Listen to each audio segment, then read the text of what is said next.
Regala. Ay, pwede magtanong, saan po rito? Ay, pagtanungan ko kanina eh. Kaya rin ba yun? Yung kay Jan Regala po, saan dito banda? Doon pa banda bro. Sa may? Doon pa banda sa may tulay na mababa. Tulay na mahaba, malayo-layo. Mababa, doon. Magtanong lang kasama namin. Okay, tulay na mababa. Malayo-layo pa ba? Matungin na lang natin. Oo, malayo-layo pa. Anong garden po? Ano siya, Lakeview. Lakeview rin. Sa Lakeview. Sige po. Okay. So, yun, may nagturo na naman. Salamat po. Salamat po. Kasi layo ng motor. Oo, kung lalakarin natin, no? Taxi ako. Taxi tayo, tara guys. Tara. O di Lakeview. Di Lakeview dun nga rin yun. Kay Helen. Helen Bella. Doon may kila Pakito. So, paikot na tayo, paikot na. Iikutan natin to. Okay, so putulin muna natin, abangan nyo na lang kami. Nakita ko lang talaga si Royet. Guys, lalakad kami.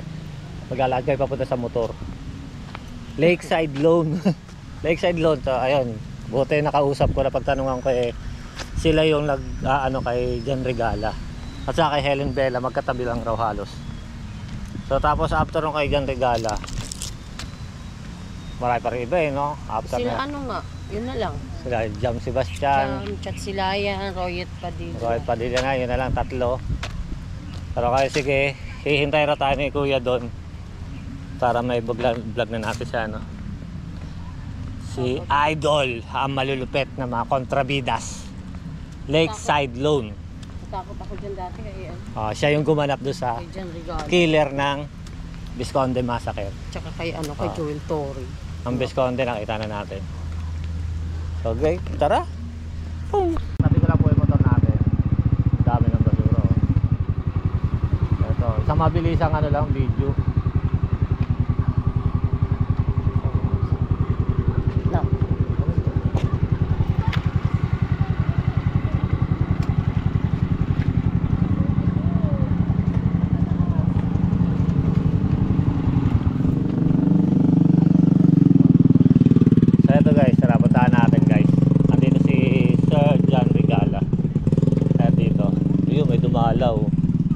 May nagtirik yata.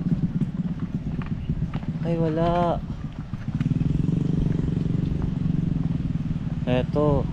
So after eto, James Michael R. Regala. Pero hindi siya. Eto po. So na no. Eto si kay Sir Jan Regala.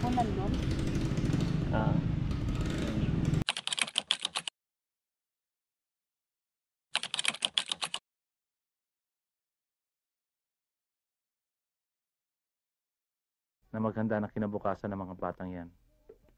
Alam nyo ba kung gaano karaming mga bata ang inyong hahakutin?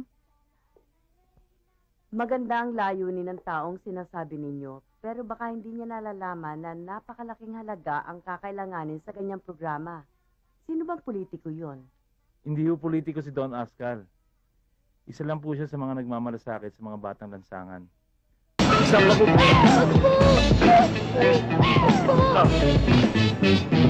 Ikaw bata ka, bakit ka nagnanakaw, ha? Nakuha ko yung puso dahil nagugutom ako. Nagugutom ka. Simula ngayon, hindi ka na magugutom. At saka isa pa, ang ganda-ganda ng nilakawan mo. Type ko yun.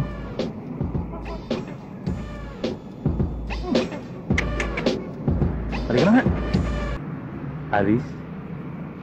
Yes? Do I know you? Sa'yo yata to. Akin nga yan. Paano yung napunta sa'yo? Kasi nakita ko nung inagawan ka ng bata. Kaya hinabol ko. Nung balikan kita, wala ka na sa pwesto mo. Samantalang noon, kumadro na lang, ayos na. Ba't ba yung una nating anak? Si Iska lang ang nagpairi sa'yo.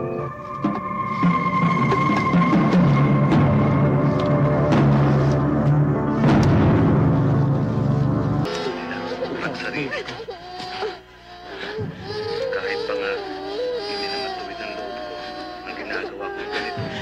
Saan mo pinagtatrabahan? Hindi na ngayong panang masaya sila Chelsea at Jenny. Pwede kailangan ko sa'yo ngayon.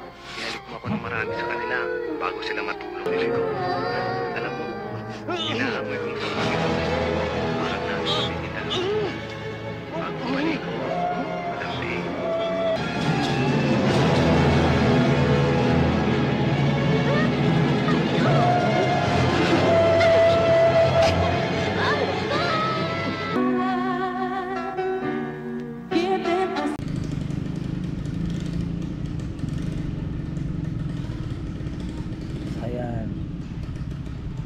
Surgeon. Tapos medyo tuyot na yung bulaklak.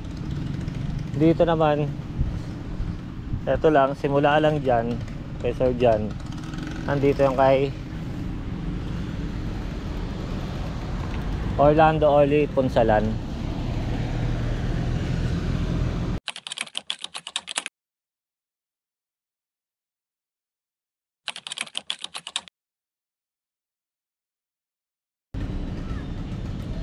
Ayun. Ito na po. Diyan na. Saya po. Orly Punsalan. Then, ito na pa po kay Helen Bella.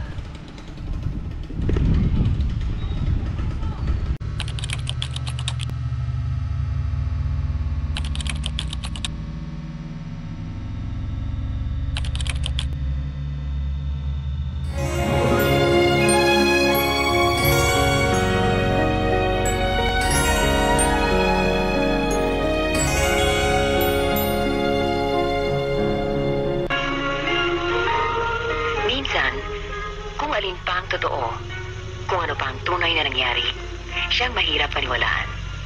Narito ang isang kasaysayang susubok sa inyong pananalig at pananampalataya. Naganap sa lugar na yon.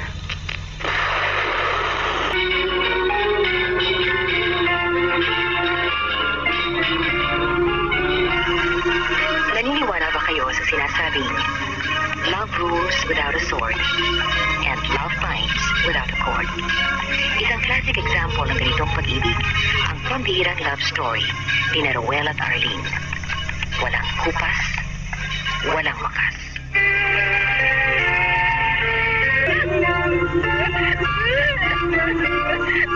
Dito natapos ang makulay na kasaysayan ng pag-ibig ni Ruel at Arlene.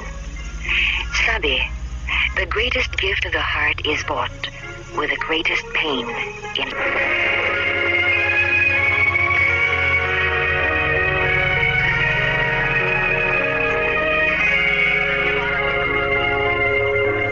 Buhay artista.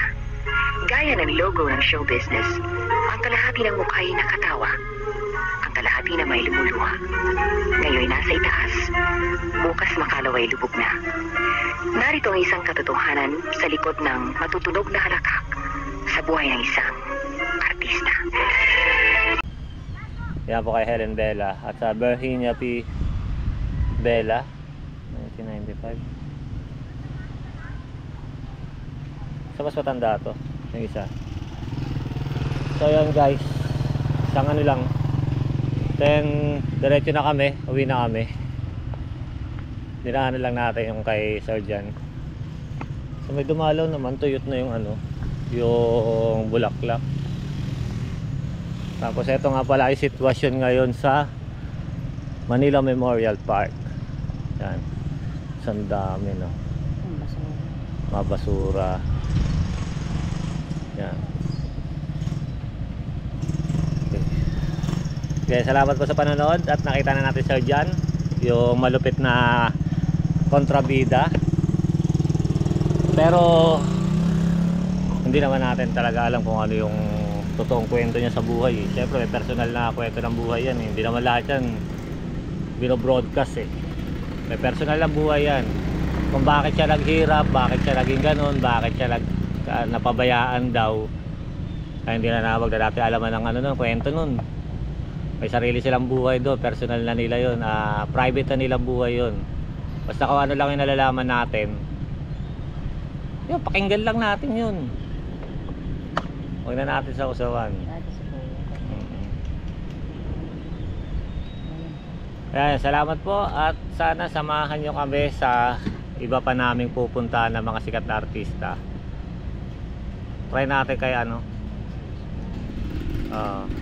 So huwag nyo kalimutan mag-subscribe nga pala sa aming channel.